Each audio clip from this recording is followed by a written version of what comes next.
Alors ici, je ne vais pas vous expliquer en détail qu'est-ce que c'est un hébergeur web, les différentes sortes d'hébergeurs web, etc. Ça n'a strictement aucun intérêt pour vous. Il en existe plusieurs sortes. Il y a des hébergements dédiés, des hébergements cloud, des serveurs en colocation. Il y a énormément de sortes de serveurs différents. Ici, ce qui vous concerne, c'est l'hébergement mutualisé. Ce qui veut dire, en fait, c'est comme vous imaginez un grand immeuble, vous allez louer seulement un petit appartement dans l'immeuble. L'hébergement, c'est les murs de l'appartement. Votre site web, ça va être les meubles, la déco, les rideaux et tout ce que vous mettez à l'intérieur. Et le nom de domaine, ça va être l'adresse postale pour que les gens puissent venir vers votre site. Ce qui est important de savoir, vous, en tant qu'entreprise, c'est quand vous allez construire votre site web, c'est important de bien choisir votre hébergeur web. Qu'est-ce que ça veut dire? Bon, déjà, il y a un rapport qualité-prix. Les offres actuellement sur le marché, c'est environ 90 € à l'année pour louer un hébergeur web.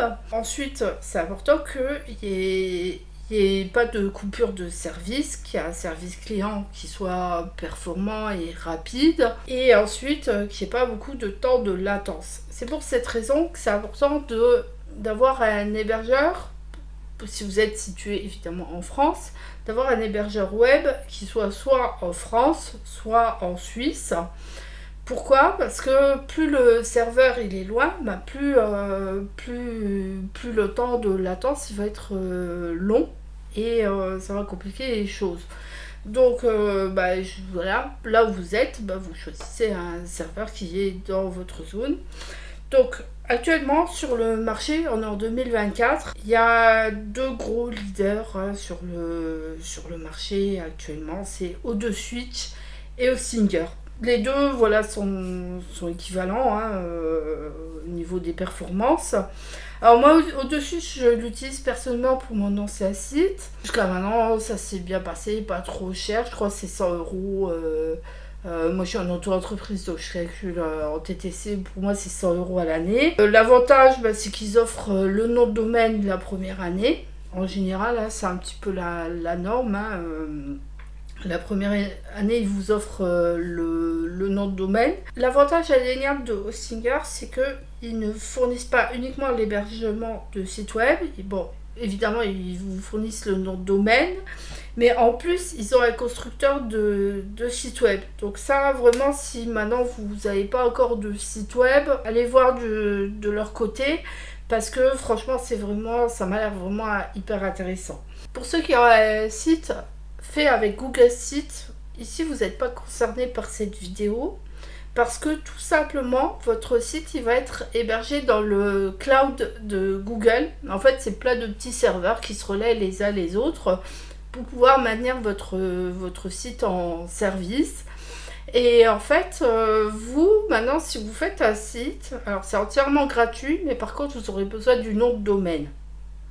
Donc moi je l'ai acheté chez Hostinger et j'ai fait les branchements. C'est un petit peu compliqué, je vous l'avoue. Les fournisseurs d'hébergeurs, ils aiment pas trop qu'on achète juste le nom de domaine. Mais bon, bref. Moi j'ai pris, en fait je l'ai branché sur mon site Google Sites. Et du coup j'ai un nom de domaine qui fait pro quoi. Ça, au lieu d'avoir un machin... site Google Site, My Business, machin, sophiekulaski.com, j'ai juste https sophiekulaski.com. Il y a une chose à savoir aussi, c'est que quand vous allez acheter votre hébergeur web, l'idéal pour le référencement, c'est bien de le prendre pour au moins 3 ans. Pourquoi? Bien sûr que ça fait des frais au départ et que ça coûte un petit peu cher.